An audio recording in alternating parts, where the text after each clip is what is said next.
Hi ladies! So today we are going to be doing a video and I'm going to share with you how I cover up my acne.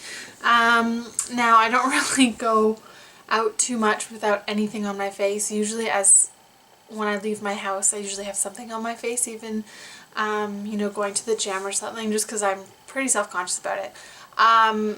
As you can see, like it's actually not so bad now, but it's really hard to kind of, like, these are pretty new, but then these red marks all in between is all scarring, so I can't really do anything about that, unfortunately. But anyways, I'm just going to share with you because I'm sure a lot of you have the same problem as I do. So I will just share with you what I do to cover it up the best I can. Okay. So the first thing, now a lot of people are scared of this, but I like it. It's green concealer, because if you go across the color wheel, green is opposite red, so it helps neutralize it. It doesn't do, it won't neutralize it exactly, but you have to be really careful with it because it can still look green underneath your makeup, so you've got to really make sure to blend it. And again, it won't cover it completely, but it will help reduce a little bit of the redness. So I usually, I'll either use this one, which is a little bit thicker formula. This is NYX concealer stick, and I don't know, I think it's just green. It doesn't actually say what color that is. Or I'll actually use the NYX liquid stuff, but that, I don't know if you can see, is actually all empty. I prefer actually the liquid one because it's a little bit easier to blend, but that is all out. I need to get some more, so we'll just use this. So basically I'll take the bigger ones and then I'll just put this green over top of it. Just like that.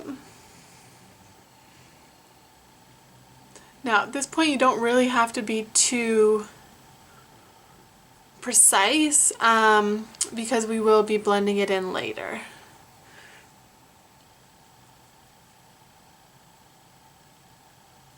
And I don't really worry too much about like the little tiny ones around here, just because those are really hard to blend out.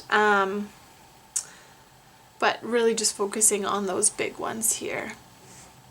Okay, so now what I'll do is, especially because I'm using this kind of thicker concealer, I'll just use my hands to kind of blend. Sorry for my nail polish. So I'll just use my hands to blend it in because the heat of your hands kind of helps mold the concealer, especially with one of this consistency. Now, keep in mind, doing dabbing motions is a little bit better than swiping, because swiping will actually move the concealer and then spread it around and make it a little bit thinner. So by patting it just like this, it kind of fuzzes out the edges, as you can see there. So it's not perfect, but don't worry about that because we are going to be blending it with foundation over top. Now, another good reason to do concealer underneath your foundation is so that if you put your foundation on and put your concealer on over top of it, it can slip off. So putting it underneath is a lot more effective than putting it on over top. Touching up over top is fine for sure, but usually the most of it would just happen underneath the foundation. Alright, so as you can see, that's kind of spread out around the edges just a little bit. Now it does look ridiculous, but it's kind of made the redness kind of disappear a little bit. Of course, these really big ones aren't going to be affected too much by it, but I find it makes a big difference. Now, my favorite foundation is the Revlon Color Stay, and this one is in Buff, and it's for the combination oily skin. I really like this one because it's thick. More thicker than most, and if you want to cover your acne, I'm sorry, but you can't really find a lightweight coverage. You can't have your cake and eat it too, I guess is the saying. So if you do want to cover your acne, you're going to have to kind of have a little bit more play with thicker foundations, because you'll probably be more or be happier with them than a lightweight foundation, which will just kind of seem sheer and still show your acne. So it really depends on what you want, but if you really want, you know, smoother finish, then definitely pick the thicker foundation. So basically all I do, I usually use like a foundation brush instead of my fingers, just because it is quite heavy. See, I have to do this just to bring it down, and it gets really sticky on my hands. So that's kind of what it looks like, and I just glop it on. And then what I'll do is I'll put this on over top, avoiding my eye area, because I'll blend it into my eyes this way. And I'll focus the, the concentration of the foundation over the green spots, just so we make sure that it's nice and covered. There we go. Right over here, because we don't want really that green to show. A little bit there.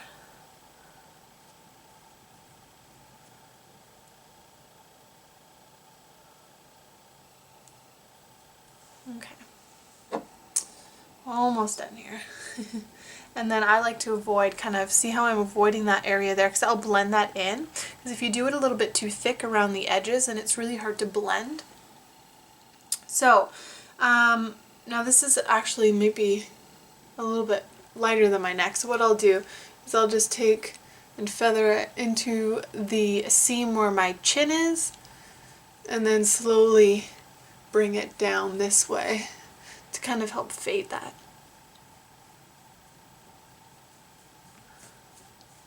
Just like that. Okay, so now my other favorite product is the Beauty Blender. So my Beauty Blender needs to be repurchased because it's no longer pink, and that's, I guess, how you really know that you need to get a new one.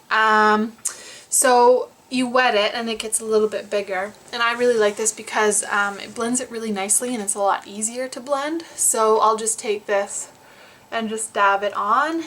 And see how I didn't go here with the foundation? Because you don't want it too thick there, because then you don't really want your wrinkles to show or anything. So I'll just blend the line into that area. And I like to go a little bit on my eyelids, just because I find that helps my eyeshadow stick a little bit better. Okay. And then you just continue dabbing on until it's all blended, and then lift your hair up and then just blend it into that.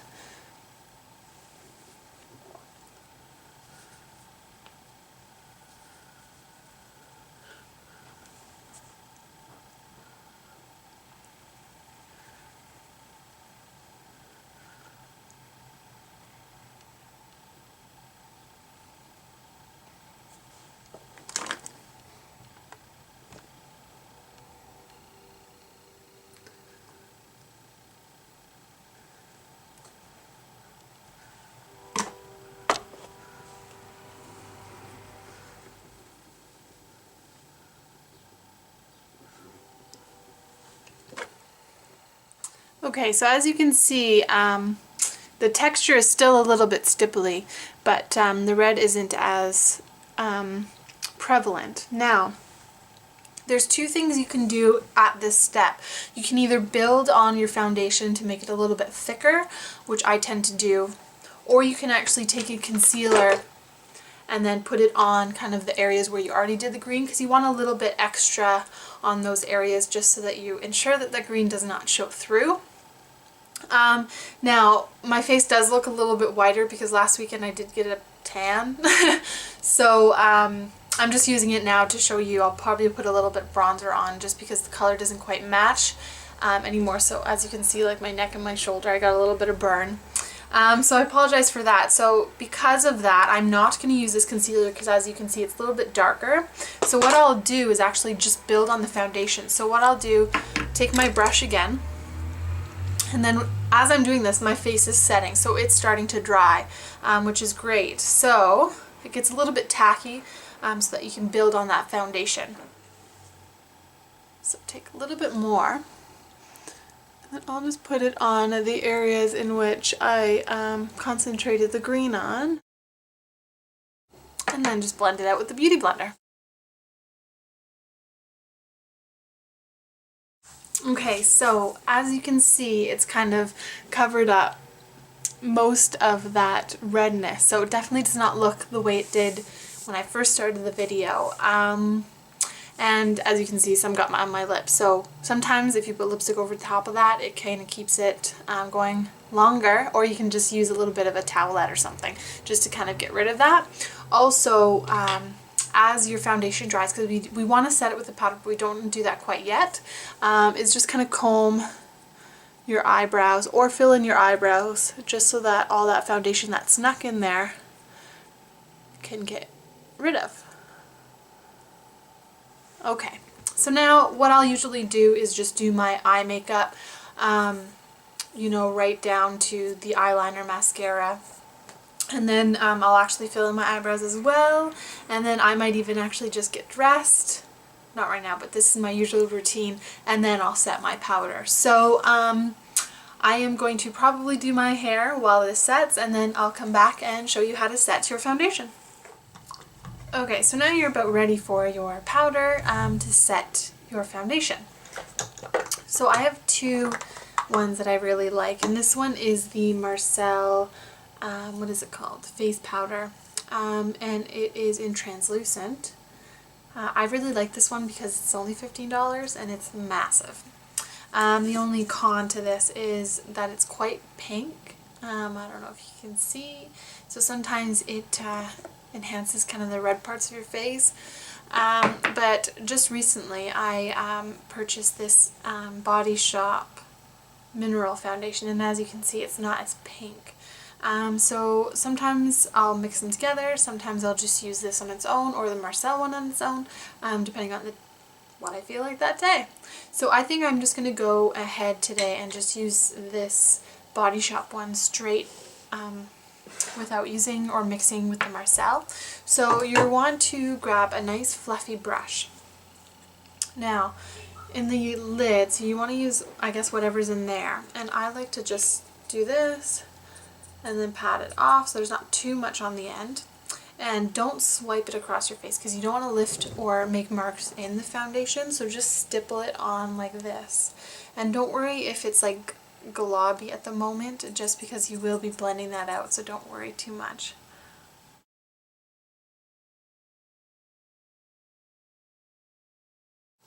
Okay, so now that it's kind of stippled all on, you've definitely got more powder on there than you really probably need. So you're just going to take it and now you're going to wipe it. Now, depending on how your hair grows on your face, because you do actually have hair on your face, you're just going to kind of brush it off in that direction so it lays the hairs flat with the powder on it. Alright. So there it is, it's set, and you should be good for a while. Now, just like with anything, if you sweat, it's going to slide off. If it gets hot, it's going to slide off. Normal foundation things, unfortunately, you can't really get away with, but this is the best way that I found to, I guess, hide your acne, scars, and all that fun stuff. So I think it's quite effective, even though it's not 100%, but it's really hard to get 100%, but I think this is pretty good. So this is literally a bare face, so this is, I guess, my starting point. I would just apply some bronzer, some blush, and obviously my eyes and stuff, so it looks a little blank right now, but this is the start of your canvas for the rest of your face. So I hope you liked this video. Hopefully it was useful for you. If you have any other tips or tricks for this problem that I didn't mention, I would love to look into it and maybe try it out. So post in the comments box below. Don't forget to like and subscribe. Also, I'll post the link to my brush cleaning video or my brush cleaning board, just because if you do already have acne prone skin, you always want to be able to or you always want to clean your brushes, your face brushes especially, every time you use them or every day. So that video is pretty easy to do and it makes cleaning your brushes so much easier. Anyway, so hopefully you guys like this video, subscribe, and I will see you in the next one. Bye!